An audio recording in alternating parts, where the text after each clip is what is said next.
Bonjour à toutes et à tous. Le sujet de notre exposé de ce jour est intitulé « Le principe de non-régression comme nouvelle méthode de résolution des conflits de normes environnementales ». Cette réflexion partira de l'analyse des problèmes de conflits de normes rencontrés en droit congolais pour finir par proposer les recours au principe de non-régression comme solution pour une bonne interprétation de ces conflits. Nous allons commencer notre réflexion par démontrer l'inefficacité des principes d'interprétation à résoudre les conflits de normes. Alors, nous allons d'abord présenter les différents conflits de normes que nous avons rencontrés en droit congolais. Le premier conflit, il s'agit de développement de l'évaluation environnementale des activités minières. Ici, il faut dire qu'avant la révision du Code minier en 2018, on se trouvait en face d'un problème de doublement à la fois normatif et institutionnel, dans ce sens que le Code minier et la loi cadre de l'environnement réglementaient séparément l'évaluation environnementale tout en confiant sa gestion à des services différents. La révision du Code minier en 2018 a apporté comme solution au conflit de normes les mécanismes de collaboration entre différents services. En revanche, le Code minier et le règlement minier révisé continuent à régir l'évaluation environnementale parallèlement à la loi cadre de l'environnement et ses mesures d'application. Cela avec le risque de créer des confusions susceptibles de surgir une nouvelle fois les conflits d'attribution qui sont censés pourtant trancher. Le deuxième conflit, il s'agit de la dualité des régimes des aires protégées. Ici, nous avons le Code minier de 2002, précisément le règlement minier, organisé un régime d'aires protégées à côté de celui prévu par la loi sur la conservation de la nature, la loi cadre de l'environnement et la loi forestière. Le Code minier révisé en 2018 a semblé régler cette question en faisant prévaloir la loi sur la conservation de la nature, dans ce sens que son article 1er 3 bis définit les aires protégées conformément à la loi sur la conservation de la nature. Mais lorsque on analyse attentivement les règlements miniers révisés, on constate que les pouvoirs publics congolais ont reconduit pratiquement toutes les dispositions de l'ancien règlement minier qui contredisent les lois du secteur de l'environnement susvisé, c'est-à-dire la loi sur la conservation de la nature, la loi cadre et puis la loi forestière.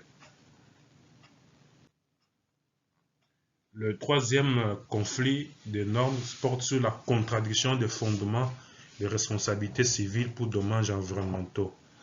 Avant la révision du Code minier de 2018, on constatait une double contradiction entre d'un côté l'article 280 du Code minier qui consacrait une responsabilité de nature objective, c'est-à-dire sans faute, et l'article 45 du règlement minier qui appliquait une responsabilité subjective, c'est-à-dire une responsabilité avec faute.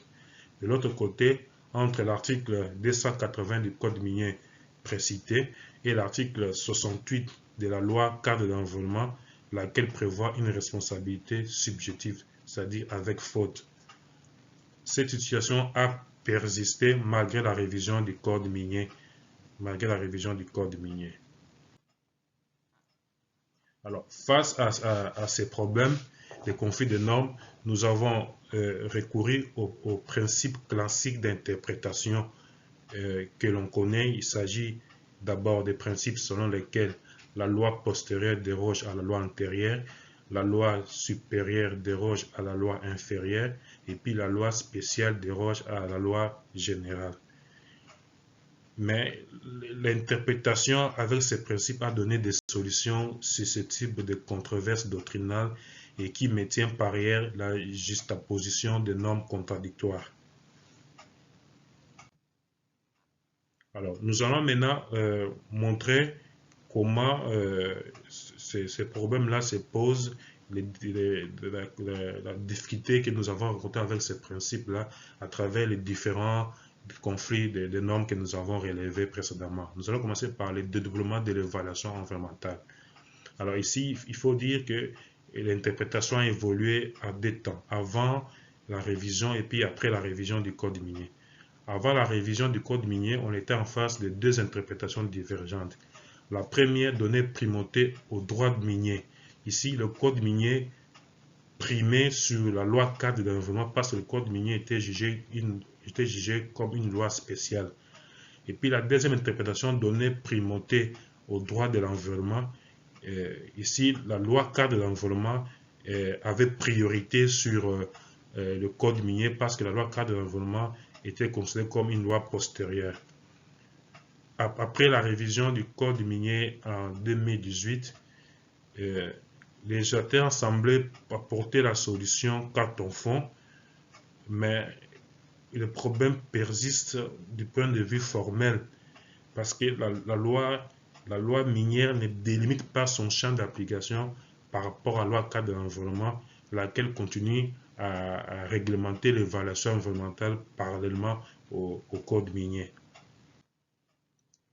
Alors, la deuxième interprétation porte sur la dualité des régimes des aires protégées.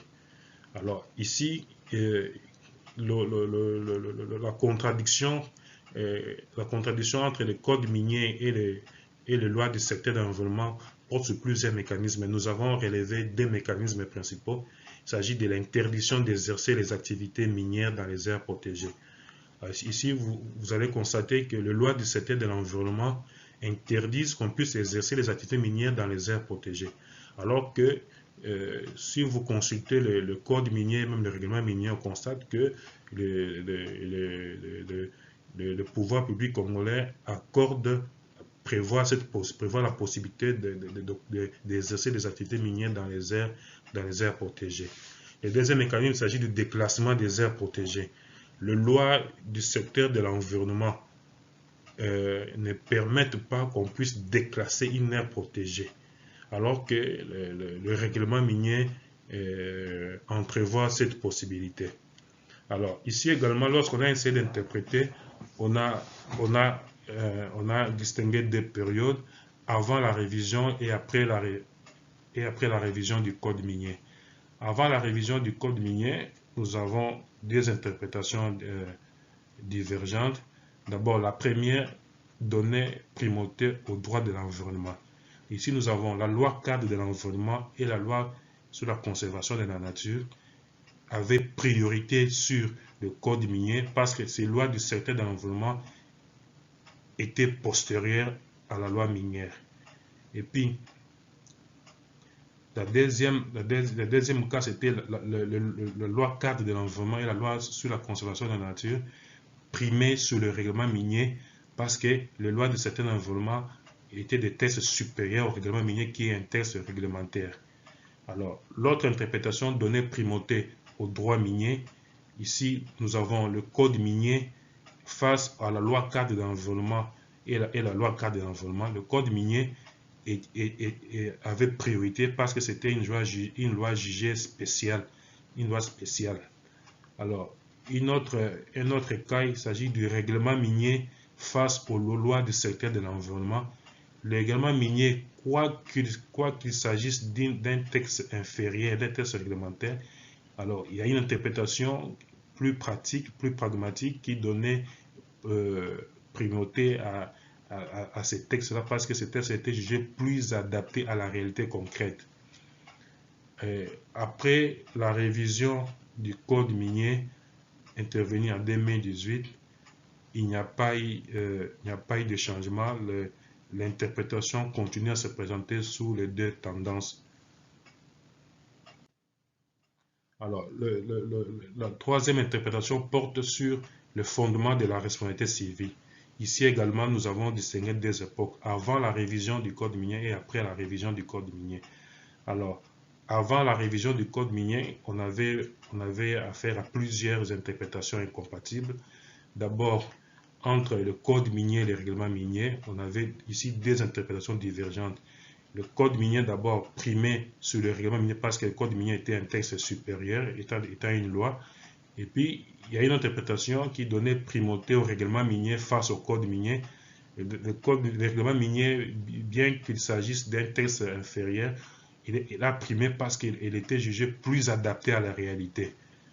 Alors, une autre interprétation, c'est entre le code minier et la loi cadre de l'environnement. Ici également, deux interprétations divergentes. L'une en faveur du droit minier, c'est-à-dire le code minier, parce qu'il s'agit d'une loi spéciale, elle primait sur la loi cadre de l'environnement.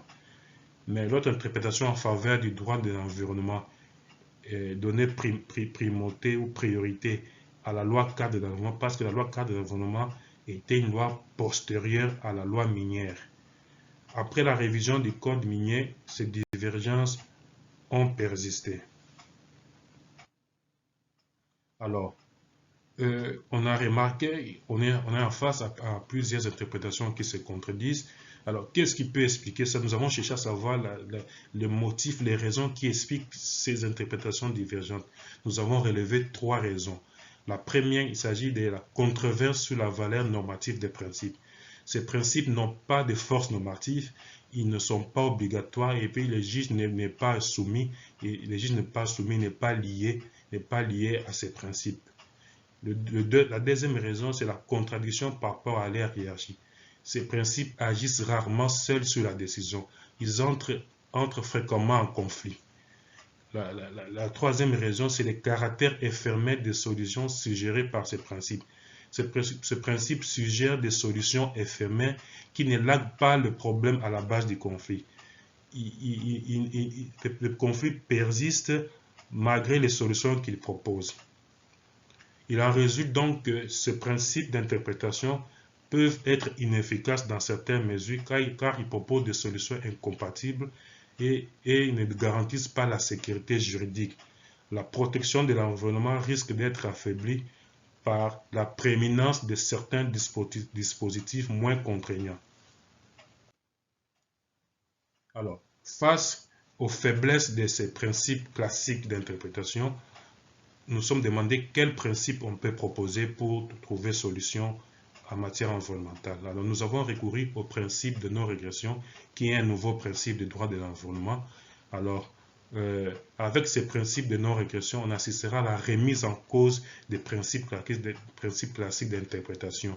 Avec le principe de non-régression, il ne sera pas possible, dans l'intérêt de la protection de l'environnement, que la loi spéciale déroge à la loi générale ou la loi postérieure à la loi antérieure, ni encore que la loi supérieure prime sur la loi inférieure si cette loi ne protège pas efficacement l'environnement.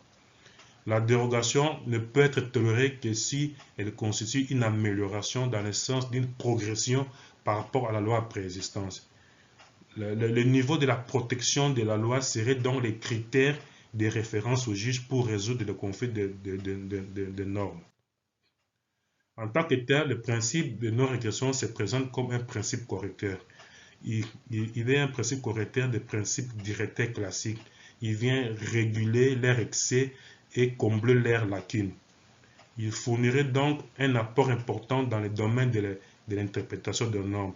Il va intégrer la catégorie des méthodes de résolution des conflits de normes avec cette particularité de faire prévaloir la norme qui protège mieux l'environnement, quelle que soit son époque, sa nature et son rang. Comme principe correcteur, le principe de non-régression est fondé sur l'équité environnementale intergénérationnelle et le caractère finaliste des droits de l'environnement. Il en résulte que le principe de non-régression peut s'analyser comme un principe de non-faveur qui est applicable en droit du travail. En tant que tel, le principe de non-régression, chaque fois qu'on est en face des normes qui sont en conflit, le principe de non-régression va faire prévaloir la norme qui protège mieux l'environnement. Ainsi, le principe de non-régression concrétise l'application du principe selon lequel in dubio pro natura, c'est-à-dire en cas de doute, en cas de doute,